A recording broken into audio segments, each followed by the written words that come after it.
Anak-anakku sekalian mungkin semuanya punya aplikasi TikTok. Punya? Punya HP? Semua punya? Yang nggak punya HP siapa? Coba yang nggak punya HP angkat tangan.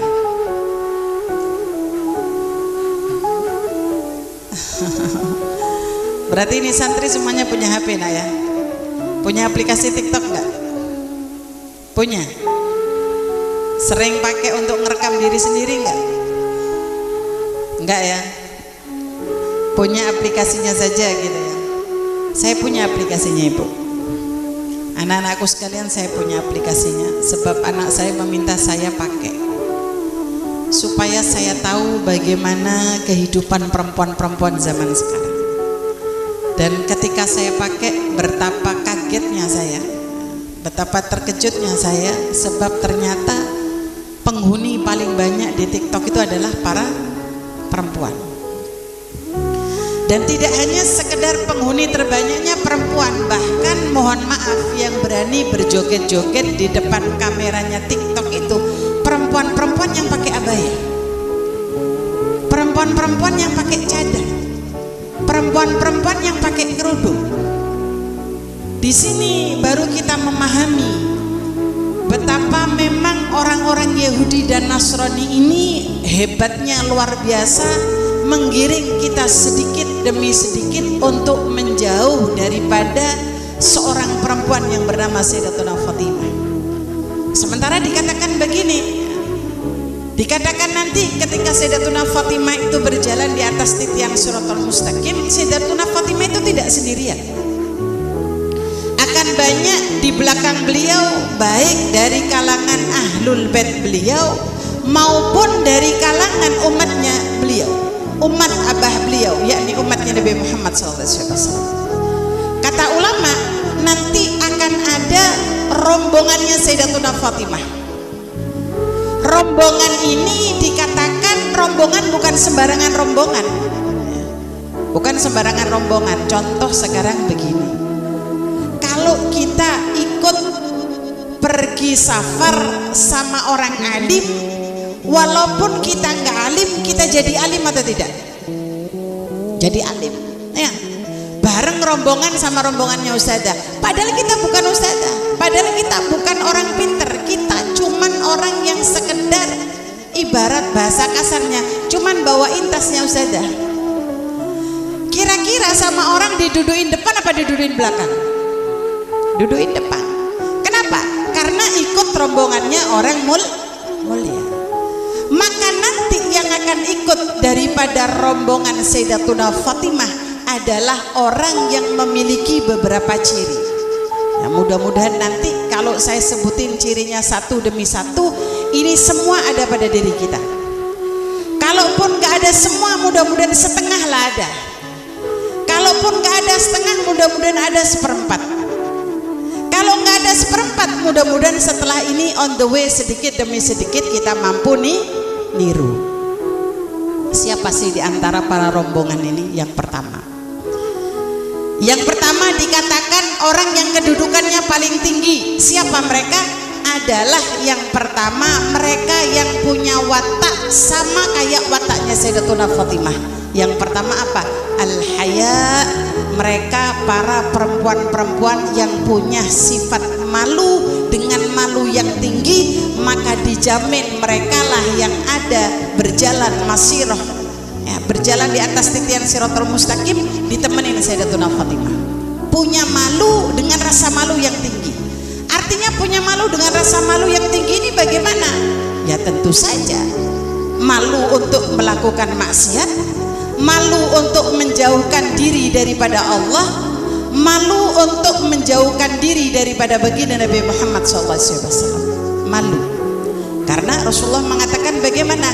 Al-haya'u minal iman. Malu itu masuk dalam kategori sempurnanya iman. Setinggi apapun iman kita, kalau tidak dibajui dengan malu, maka iman itu akan menjadi sia-sia. Malu nak. Malu ini sifat yang utama. Malunya dalam hal apa? Dalam hal semuanya. Kalau mau ngelakuin maksiat, malu ada ilmu, masa iya saya mau maksiat? Karena apa? Belum tentu orang yang punya ilmu itu punya sifat malu. Buktinya bagaimana? Nah, kita lihat kalau lagi liburan bulan Maulid, kalau lagi liburan bulan Sya'ban, yang banyak penghuni tol itu siapa? Yang menjadi paling banyak menjadi penghuni tol itu siapa? Santri. Betul tidak? Yang banyak yang menghuni tol adalah santri. Ustazah tahu dari mana? Ya tahu. Saya ini kalau bulan Ramadan, setelah sholat subuh, saya sama santri-santri saya itu nunggu sholat isyraq di atas tol. Lu ngapain kok sholatnya di situ? Ngincer santri yang bawa pacarnya jalan-jalan di atas tol. Ini masya Allah. Yang menjadi sedih itu adalah apa? Yang menjadi kesedihan itu adalah para santri. Yang dikatakan santri ini kan berarti orang yang punya ilmu. Tapi dikarenakan ada ilmu tapi tidak ada sifat malu, maka kemudian bagaimana? Syariat pun diterjang. Saya bilang sama santri-santri saya, nanti kalau santri-santri itu turun dari motor dengan pacarnya, bacain talqin, bacain tahlil. Kenapa? Karena orang yang melanggar syariat itu berarti hatinya sudah mati. Orang yang hatinya sudah mati, kalau kita ngelihat orang mati diapain? Gak mungkin dibacain qasidah kan? Ya, orang kalau sudah mati wajib dibacain tahlil. Maka begitu juga orang kalau sudah hatinya mati, saya suruh mereka lewat di depan santri-santri yang lagi goncengan sama laki-laki, saya suruh nahlilin. Akhirnya dengar kalimat tahlil kabur semuanya. Ya, mungkin masih ada rasa takut untuk mati. Di sini menjadi miris, dan subhanallahnya fenomena ini cuman ada di bulan Sya'ban, Ramadan, Syawal dan bulan Maulid. Kenapa kok adanya di bulan itu? Sebab kalau tidak di bulan itu mereka ada di dalam pondok. Kenapa bisa begitu? Itu tadi, sebab ada ilmu tapi tidak ada malu. Ada ilmu tapi tidak ada malu. Maka dikatakan bagaimana? Salafun saleh mengatakan barang siapa yang ada ilmu tapi tidak ada malu, maka tidak ada bedanya antara dia dengan hayawan. Ya. Kalau hayawan masih alhamdulillah ya, nggak ada otak, nggak ada ilmu. Jadi kalau hayawan maksiat masih biasa. Ya. Ini orang yang ada ilmu masih berani melakukan hal seperti ini. Karena apa? Karena ada ilmu tapi imannya tipis. Maka nak nih mulai menggali belajar. Ya. Jangan sampai di antara kita ada yang melakukan itu. Jangan sampai ada santri sini yang sampai berani melanggar hal yang seperti ini. Naudzubillah minasyarr. Yang pertama malu. Sayyidatuna Fatimah itu dari malunya sampai ada satu kisah yang sangat indah dari sifat malunya beliau. Diceritakan Sayyidah Fatimah itu sama Sayyidina Ali waktu kecil hidupnya bareng. Waktu kecil mereka dibesarkan bareng-bareng di rumah sederhananya baginda Nabi Muhammad SAW. Tumbuh dengan iman yang sama, tumbuh dengan ilmu yang sama, tumbuh dengan guru yang sama. Siapa? Habibul Mustafa Muhammad SAW. Sehingga kemudian setelah berumur 7 tahun Sayyidatuna Fatimah sudah dipisahkan dengan Sayyidina Ali karum wajah. Ya, udah nggak pernah lagi ketemu. Sampai gimana besarnya Sayyidah Fatimah, Sayyidina Ali itu nggak pernah tahu. Karena Sayyidah Fatimah sudah nggak pernah lagi keluar. Sayyidina Ali hanya mendengar bahwa Sayyidah Fatimah tumbuh menjadi seorang perempuan yang luar biasa, baik dalam urusan ketegarannya, dakwahnya, perjuangannya. Hanya tahu begitu saja.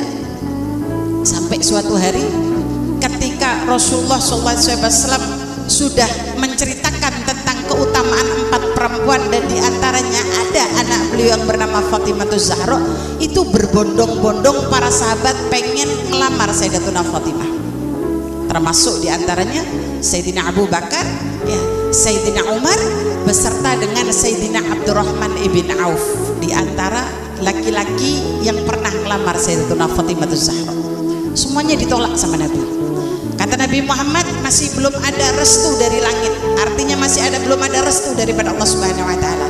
Sampai dikarenakan sahabat ini malu ditolak sama Nabi, disuruhlah Sayyidina Ali maju. Kata para sahabat, kalau kami ditolak, seandainya Ali pun ditolak, kami nggak malu, sebab ternyata semua ditolak sama Nabi. Tapi ternyata apa? Begitu Sayyidina Ali datang, ternyata Sayyidina Ali lah orang yang ditunggu oleh Rasulullah. Itu nak, ketika Sayyidatuna Fatimah dikasih tahu bahwa ada seorang laki-laki datang meminangnya, ya, nggak sama seperti kita, ya, nggak sama seperti kalian. Nah, kalau kalian, ibu kalian bilang, nak, redeteng reng laki genteng, masya Allah, alim, banyak ilmu. Nah, ini kira-kira kalian jawab apa? Jawab apa nak? Nah, ini al-hayya ini rupanya. Ya. Itu ketika ditanya begitu, ketika dikabarin datang kepada wahai Fatimah Ali karam wajhah, yang kamu sendiri sudah tahu bagaimana dirinya, bagaimana aku kepadanya, aku mencintainya, aku menyayangi Ali.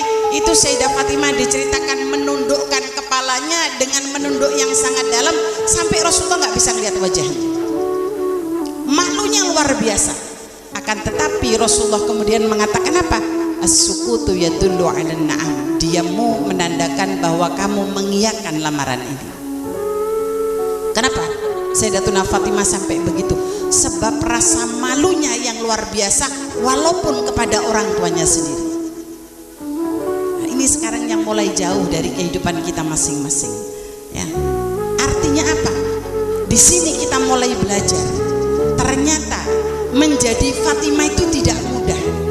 Tapi ketika kita mampu belajar sedikit demi sedikit untuk menjadi Fatimah, maka insya Allah kitalah yang akan menjadi Fatimah di zaman ini. Nah, itu yang pertama, al-haya, sifat malu.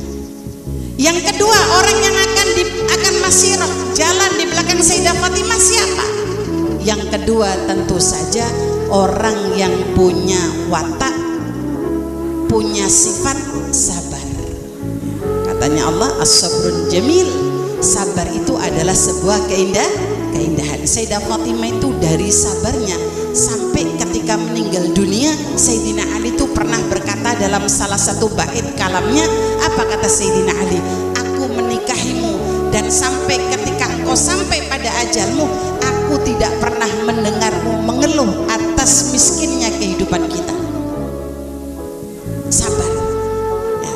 Artinya kalau orang-orang zaman sekarang mau jadi sabar itu bagaimana? Kalau santri sabar, ya sabar dengan kehidupan pondok, tentu saja, betul tidak? Kalau kita yang para istri-istri ini kalau disuruh sabar, sabar yang mana? Ya sabar semuanya, ya. Sabar ngedepin suami, sabar ngedepin anak, ya. Yang ustadzah ditambahin lagi sabar ngedepin santri, ya. Masih ditambahin lagi sabar ngedepin julidnya tetangga, betul tidak? Ya santri pun sama, sabar ngadepin julidnya teman, betul tidak? Karena apa? As-sabrun jamil, kesabaran itu adalah sebuah keindahan. Dan ingat, innallaha ma'as-sabirin, Allah itu akan ada dengan orang-orang yang punya watak sabar. Sayyidah Fatimah itu sabarnya luar biasa. Pernah suatu hari Sayyidina Ali pamit mau jalan ke pasar kerja. Di saat itu di rumah Sayyidah Fatimah tidak ada gandum walaupun sekedar satu mangkok. Jangankan satu mangkok, satu sendok pun tidak ada. Ditunggu Sayyidina Ali sampai datang. Begitu datang ditanya, wahai Ali, sudahkah ada gandum kau bawa pulang walaupun cuma sedikit? Apa jawaban Sayyidina Ali? Dari pagi sampai sore aku tidak dapat kerjaan apa-apa, sehingga sekarang pulang pun aku tidak bawa apa-apa, kata Sayyidina Ali. Ini Sayyidah Fatimah dan anak-anaknya nunggu dari pagi sampai sore, pulang nggak bawa sedikit pun gandum. Sayyidina Ali yang sudah lemes, sudah lesu, ngelihat istrinya susah, ngelihat anak-anaknya susah, menjadi nggak ada gairah hidupnya. Apa kata Sayyidah Fatimah? Kalau hari ini Allah tidak memberi kita rezeki, mudah-mudahan besok Allah ngasih kita rezeki. Kira-kira ini kalau yang ibu-ibu zaman sekarang ya, ini suami pulang nggak bawa duit sedikit pun, kira-kira masih bisa nggak muatin suaminya? Atau ngomel dari pagi sampai malam? Ya, begitu juga kalian nak ya, begitu juga yang santri ya. Ibunya datang bawa uang nggak cukup, kira-kira kalian ngomong apa sama ibu? Bayar ini belum, bayar itu belum, nggak mikir ya. Bahkan yang sering terjadi, santri ini kurang peka ya. Kalian ini kadang-kadang kurang peka, mohon maaf. Di sini kalau ngirimnya berapa hari sekali? 1 minggu sekali? Setiap hari? Nggak ada setiap hari apa dikirim nggak ya? Berarti hari apapun boleh dikirim gitu ya. Setiap hari Jumat baru boleh dikirim. Ya khair. Kira-kira kalau ibumu datang yang pertama kali kamu tanyakan apa?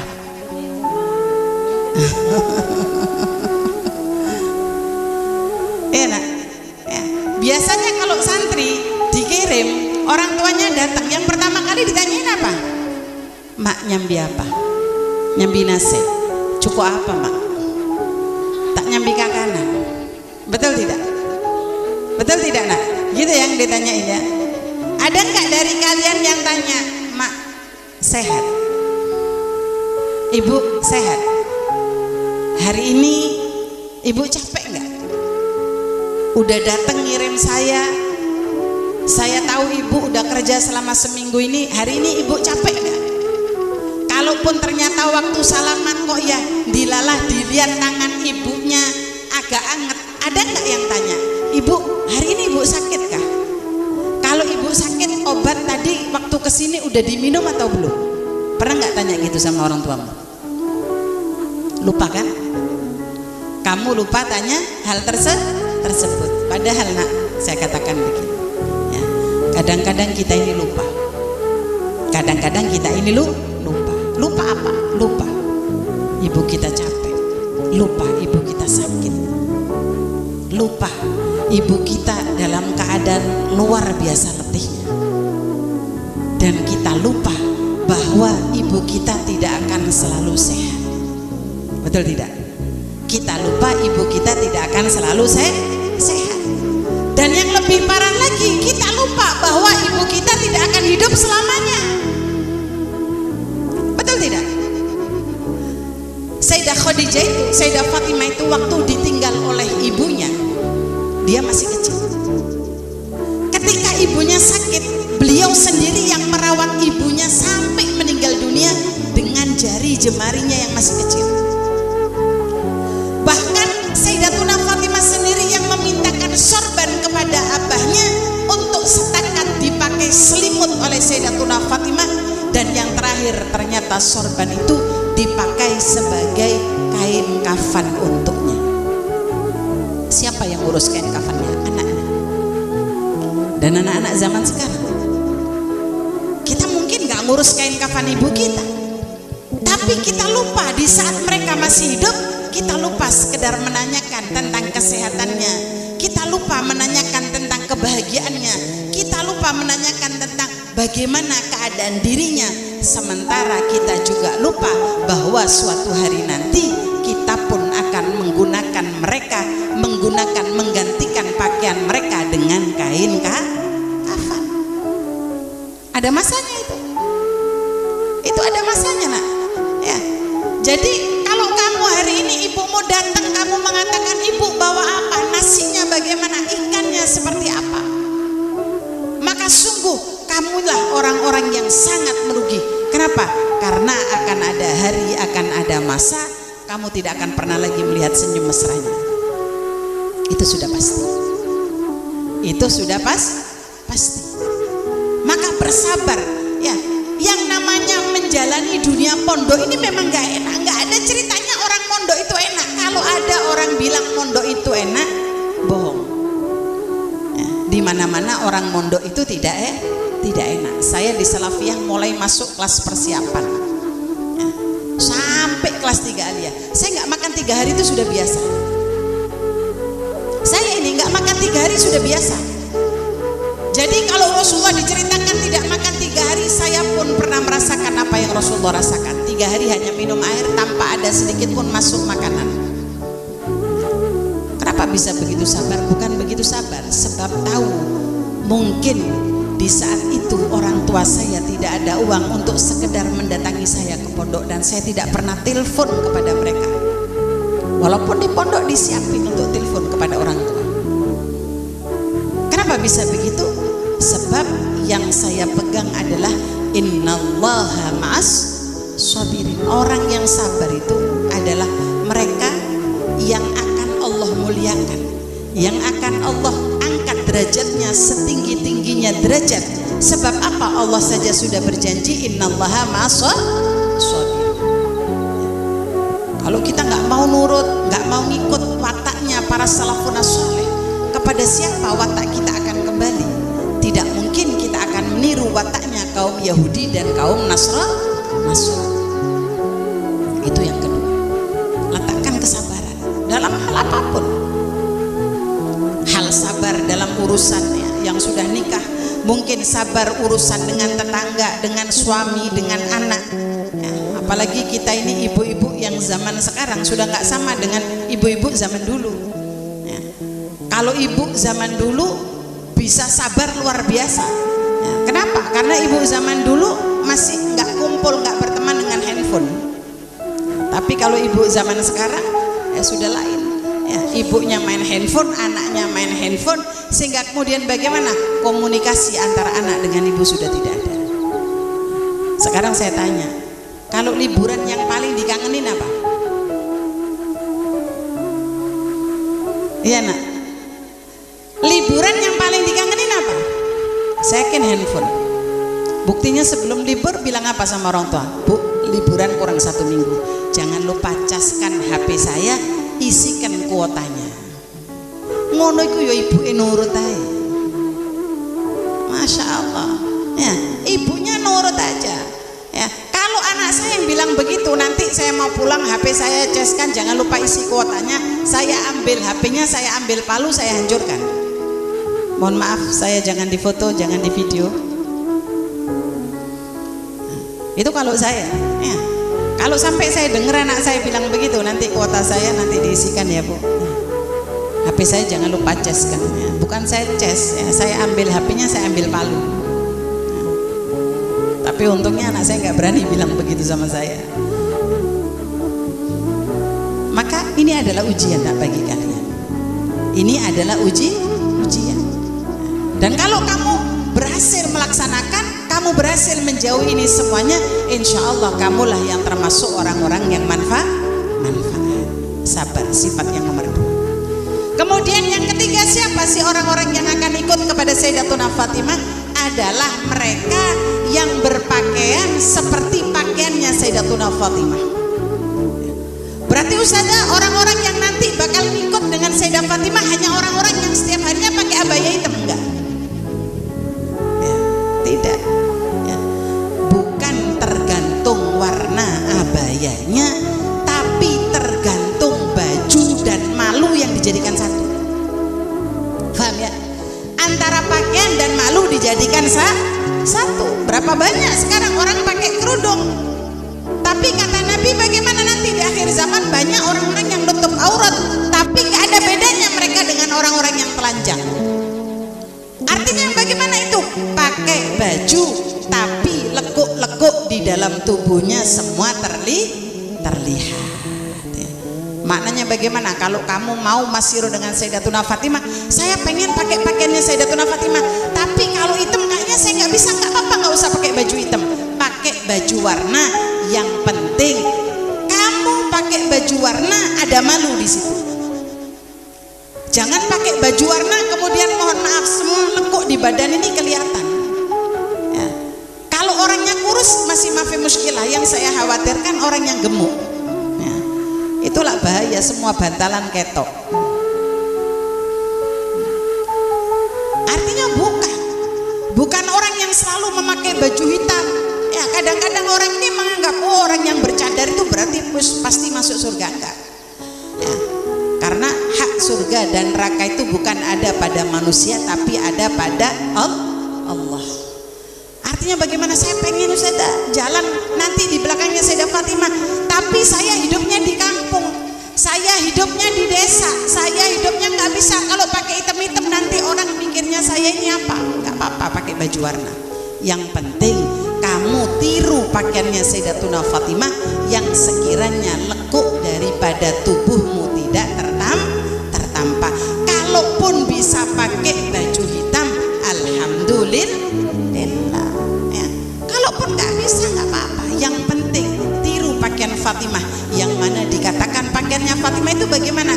Lekuk dari tubuhnya bahkan tidak terlihat. Artinya baju beliau adalah baju yang longgar ya. Longgar bajunya Sayyidatuna Fatimah. Dan kalau kamu mau niru pakai bajunya Sayyidah Fatimah, saya rasa tidak ada satupun orang yang berhasil di dunia ini ya. Pengen mau niru pakai bajunya Sayyidah Fatimah, bisa nggak pakai baju dengan tambalan 12 ya. Sayyidina Umar pernah berkata, aku melihat Fatimah masuk ke rumah Rasulullah, aku menangis dengan tangisan yang luar biasa. Kenapa? Kata Sayyidina Umar, di antara baju yang dipakai aku melihat 12 tambalan di sana. Dari sederhananya beliau ya.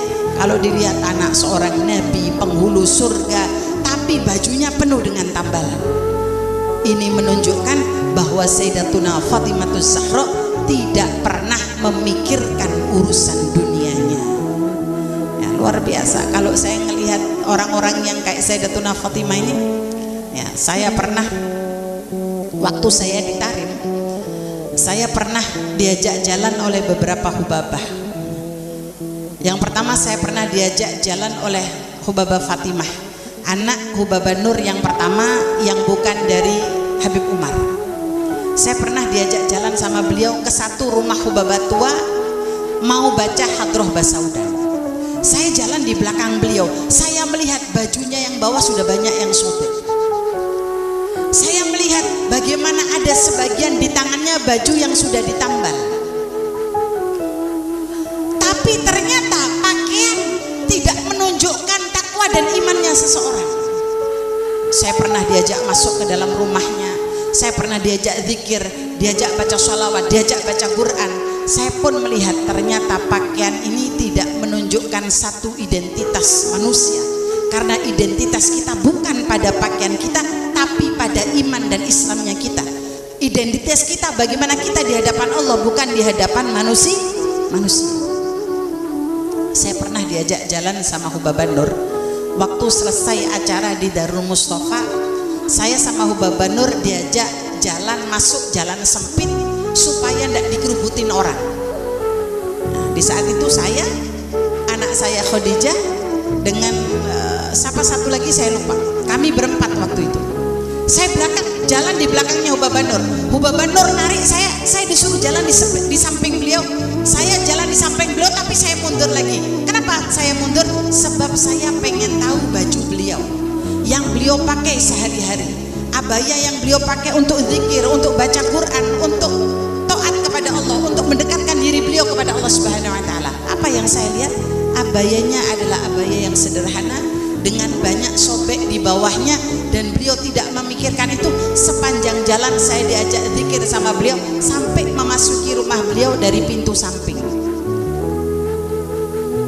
Di situ saya belajar betapa identitas manusia itu tidak sekedar cuman dilihat dari sebuah baju dan pakaian.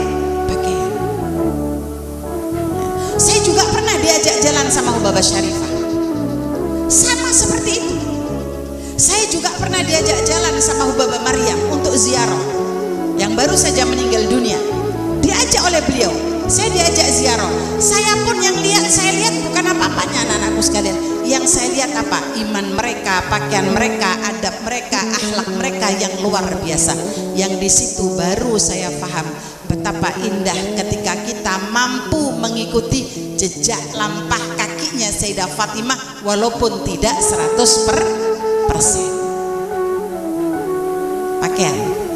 Pakaian ini yang paling penting ya. Bukan make in mana baju yang kita pakai, bukan, tapi kita gunakan untuk apa baju ini, itu yang paling penting. Itu yang paling penting ya. Ketika kita sholat, ketika kita menghadap kepada Allah, ketika kita sedang duduk dalam majelis, pakaian apa yang kita guna, pakaian apa yang kita pakai, dan lisan kita bagaimana, ini yang paling penting. Karena apa?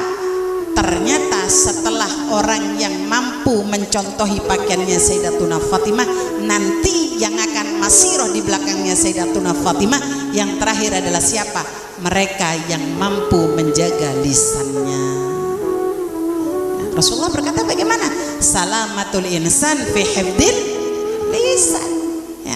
Kita ini akan selamat kalau kita bisa jaga lisan. Lisan saja jaga. Kalau kalian semuanya udah bisa jaga lisan, artinya bagaimana? Seluruh jawarehnya kita ini sudah terjaga. Tidak apa-apa dicaci, tidak apa dimaki, asal kita tidak balik mencaci dan memaki ya. Rasulullah SAW kurang bagaimana tinggi adab dan akhlaknya, kurang seperti apa kebaikannya Nabi Muhammad SAW. Tapi ketika beliau dicaci, ketika beliau dimaki, beliau tidak pernah membalas balik ya, nggak pernah nggak cerita, dengar cerita dari kitab-kitab sejarahnya Nabi, ketika Nabi disakitin, Nabi balas balik nyakitin, nggak ada ya. Nabi itu kalau disakitin senyum, Nabi hanya akan membalas kalau itu urusan agama. Makanya dikatakan asyidda adalah kufar ruhama bainahum. Nabi itu kalau sama orang kafir tegasnya luar biasa, tapi kalau sama kita Nabi rahmatnya luar biasa. Kan ada itu ceritanya ya. Pernah suatu hari Nabi lagi ngajar, kayak saya gini lagi ngajar ya. Tiba-tiba di luar masjid ada rame-rame. Nabi pikir ada yang tengkar, Nabi pikir ada orang lagi buat hal. Ternyata apa? Ternyata Nabi ngelihat ada badui lagi kencing di sebelahnya masjid. Itu sahabat udah pada marah ya, sebab apa? Kencingnya nyiprat masuk ke masjid. Sampai ada sebagian para sahabat itu menghentikan badui supaya nggak terusin kencingnya. Nah, kata sahabat, udah berhenti, jangan terusin kencing, masuk kamar mandi. Ada sebagian sahabat udah narik bajunya yang belakang sampai tercekik ini badui. Datang Nabi Muhammad tanya, ini ada apa? Ini ribut-ribut ini ada apa? Bilang para sahabat ini, ya Rasulullah, badui ini kencing di sini. Akhirnya ditanya sama Nabi, kenapa kok kamu ini kencing di sebelah masjid? Kata badui, saya ini sudah tanya ke beberapa sahabat, mana kamar mandi, tapi karena sahabat ini khusyuk dengerin kamu lagi taklim, akhirnya saya nggak tahan, saya lihat ada pohon kurma, ya sudah saya kencing di situ. Senyum Nabi Muhammad ya. Akhirnya badui ini bilang, tapi ya Rasulullah, saya nggak selesai kencing sebab sahabat-sahabatmu ini ngalangin saya untuk menyelesaikan kencing. Apa kata Nabi Muhammad? Jangan pernah menghalangi orang yang kencing sampai dia nahan kencingnya, nanti sakit. Biarin dia ngelanjutin kencingnya sampai selesai. Ini kalau Rasulullah. Kalau kita kok yo ning ngarepe omah ana wong tiba-tiba jalan, terasnya kita dikencing. Apa yang kita lakukan? Ya, ngambil sandal ngantem. Ya. Jangan lagi manusia, kencing itu loh, kucing itu loh, kencing. Ya. Apa yang kita lakukan? Semua melayang, Bu. Ya. Mulai dari piring plastik, piring seng, ya, sandal, semuanya melayang. Ngono iku ya saya masih ndak puas ya, kucingnya diuber sak kene. Itu kalau kita ya, jauh dari rahmatnya Nabi Muhammad, kita ini jauh dari rahmatnya Nabi Muhammad. Loh begitu tuh, setelah itu bagaimana? Kata Rasulullah, dinasihatin, nanti kalau pengen kencing cari kamar mandinya, tanya pada sahabat posisinya di mana, biar kamu bisa kencing enak, bisa cebok dan hilang najis dari badanmu. Ketawa ini badui. Nah, akhirnya badui bagaimana? Badui langsung ngangkat tangannya, doa pada Allah. Doanya lucu. Nah, doanya Masya Allah. Doanya orang yang mencintai Nabi walaupun di saat itu dia tidak paham lagi dengan syariat Islam. Ya. Bagaimana doa ini badui? Baduinya doa, Allahumma arham li Muhammad wala li ashabi Muhammad. Ya Allah, rahmati Nabi Muhammad, tapi jangan kau rahmati sahabat-sahabatnya Nabi Muhammad. Allahumma ighfir li Muhammad wala li ashabi Muhammad. Ya Allah, ampuni dosanya Nabi Muhammad, tapi jangan kau ampuni dosanya sahabat-sahabatnya Muhammad. Kenapa? Dia gregetan sebab sama sahabat-sahabatnya Nabi ditarik bajunya sampai tercekek lehernya. Makanya ya, ini lisan ini benda yang kecil tapi penuh dengan bahaya. Nabi mengatakan salamatul insan fi hifdzil lisan. Ya, as-sumtu hikmatun.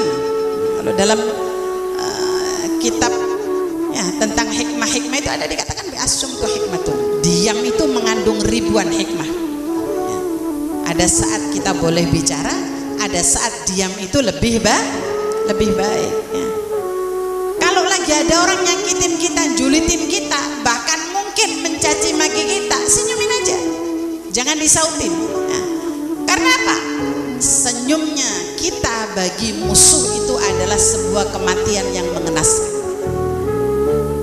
Musuh itu, ya, orang yang benci sama kita itu pengen ketika dia mencaci kita balas balik untuk mencaci. Tapi kalau musuh itu kita senyumin, itulah kematian bagi mereka. Paham ya? Senyum itu senjata yang paling ampuh untuk musuh. Jadi nggak usah dibalas. Ya. Kalau ada orang jahat sama kita, tambah kamu sapa, tambah kamu deketin. Kalau punya uang tambah beliin beras, anterin. Orang-orang soleh itu begitu. Kalau dibenci nggak nyaci.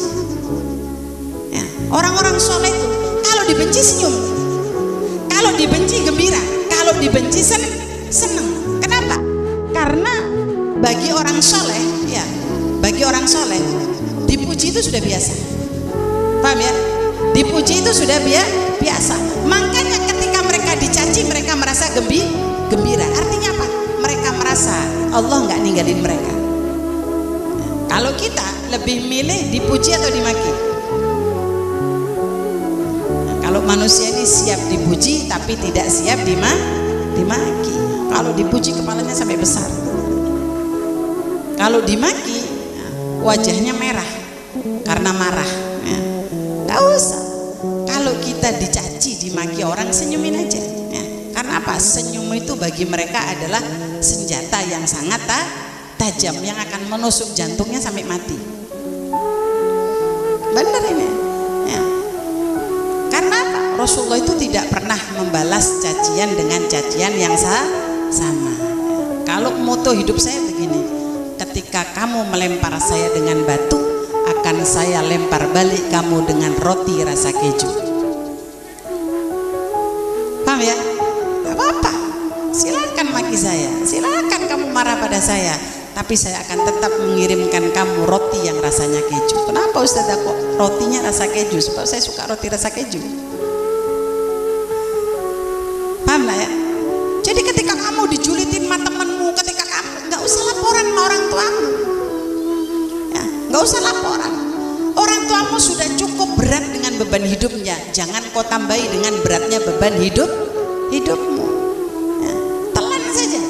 Ya, yang penting mereka tidak sampai memukul diri kita. Kalau sudah urusannya pukul memukul ini sudah lain. Kalau sekedar mulut nggak usah, senyumin aja. Karena ini masuk dalam kategori adabnya Nabi Muhammad. Kita lagi belajar. Ini sekarang kita udah jauh daripada kita lihat, ya, bagaimana kehidupan orang-orang zaman sekarang, jauh daripada kehidupan salafun saleh. Mohon maaf, banyak orang tua kita cuma menyiapkan bagaimana kamu tampil cantik, tapi lupa tidak menyiapkan bagaimana kamu tampil berakhlak dan beradab. Bahkan mohon maaf, ya, banyak diantara anak-anak kita yang ketika datang kondangan sampai kita nggak tahu mana yang gadis, mana yang sudah kawin. Betul tidak? Sampai nggak tahu. Ya, orang mau nyari mantu sekarang ini ngelundas. Ya. Wes seneng, ndak lipstikan, ndak opo arek, ayu luar biasa, masya Allah. Begitu ditanya ternyata istri orang.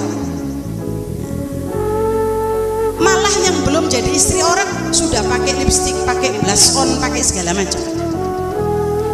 Jauh dan dari sejarahnya Sayyidatuna Fatimah. zamannya ya, zaman saya aja masih gadis, nggak ada pakai lipstik itu aib. Pakai lipstik itu aib. Ya.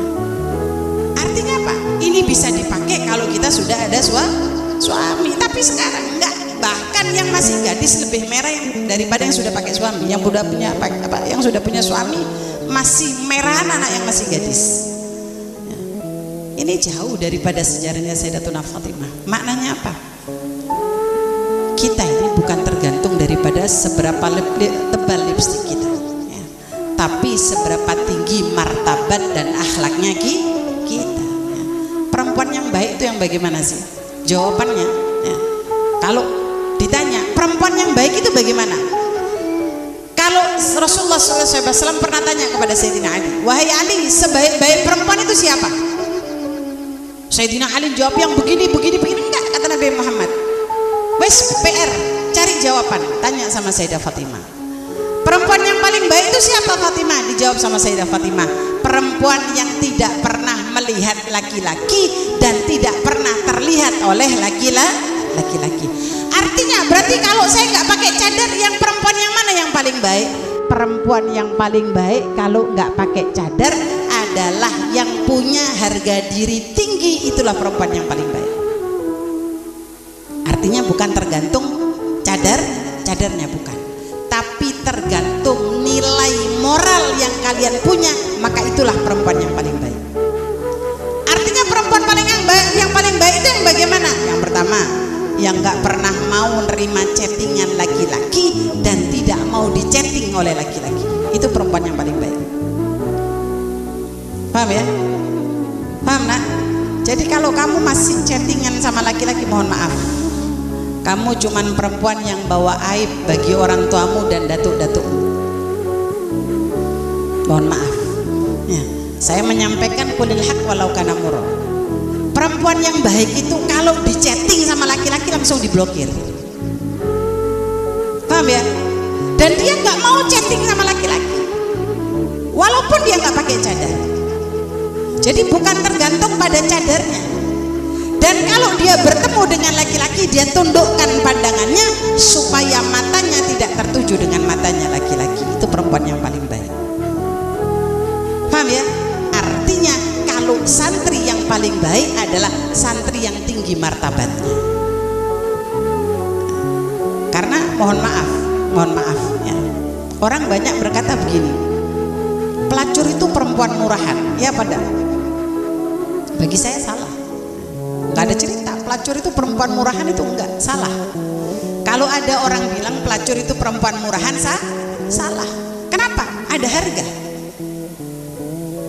Ada harga dan tidak murah, sebab siapapun yang datang kepada mereka harus bayar. Lalu yang murahan itu yang bagaimana Ustaz? Yang gratis. Nah, yang gratis, nggak pakai zina tapi gratis.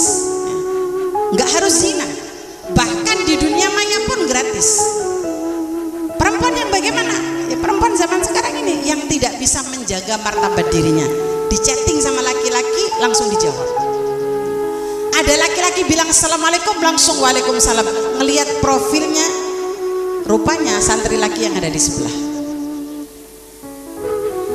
Murah nggak tuh? Murah. Kalau nggak murah yang bagaimana? Langsung kamu blokir. Berarti kamu punya martabat. Mau nggak jadi pasukannya Sayyidatuna Fatimah nanti? Tentu mau. Kalau kamu mau jadi pasukannya Sayyidatuna Fatimah, berusahalah untuk menjadi punya martabat yang tinggi, baik di hadapan manusia, terutama di hadapan Allah. Ini yang paling penting. Ada santri punya martabat yang tinggi, ya. Gak tergantung cantik wajahnya, tapi tergantung bagaimana adab dan akhlaknya, tergantung bagaimana dia menjaga muruahnya, tergantung bagaimana dia menjaga dirinya. Dia nggak akan pernah mau, apalagi mohon maaf sampai berani WhatsApp suami orang lain. Naudzubillah min syarri dzalik. Ini perempuan-perempuan zaman sekarang sudah jauh dari jalannya Allah wa Rasul. Makanya setiap ba'da sholat minta sama Allah mudah-mudahan dimasukkan daripada kalangan orang-orang yang selamat. Harus itu nak. Nah, jangan sampai kamu termakan dengan rayuan-rayuan dunia. Ya. Kalaupun kamu chattingan sudah sama teman, nggak usah sama orang lagi. Karena itu adalah hal yang tidak akan pernah ada manfaatnya. Saya dulu sudah pernah Ustazah gimana ya, sholat taubat, banyak-banyak istighfar sama Allah, dan kita niat taubat dan tidak niat untuk mengulangi lagi. Insyaallah kita sama-sama doa ya. Mudah-mudahan yang ibu-ibu yang hadir ini mudah-mudahan semuanya dikasih sama Allah anak-anak yang menjadi dzurriyyah thayyibah mubarakah minas shalihin was shalihat, dan kalian semuanya mudah-mudahan dijaga oleh Allah dari pergaulan akhir zaman ya, daripada pekerjaan-pekerjaan yang buat Allah dan Rasulnya nggak ridha. Mudah-mudahan Allah jaga kalian, jaga kedua orang tua kalian, dan mudah-mudahan insyaallah kalian semuanya jadi orang-orang yang punya ilmu manfaat mulai daripada dunia sampai akhiratnya Allah insyaallah. Ala hadin niyah wa likulli niyatin salihah wa ila hadratin Nabi Muhammad sallallahu alaihi wasallam bi sirril asraril Fatihah.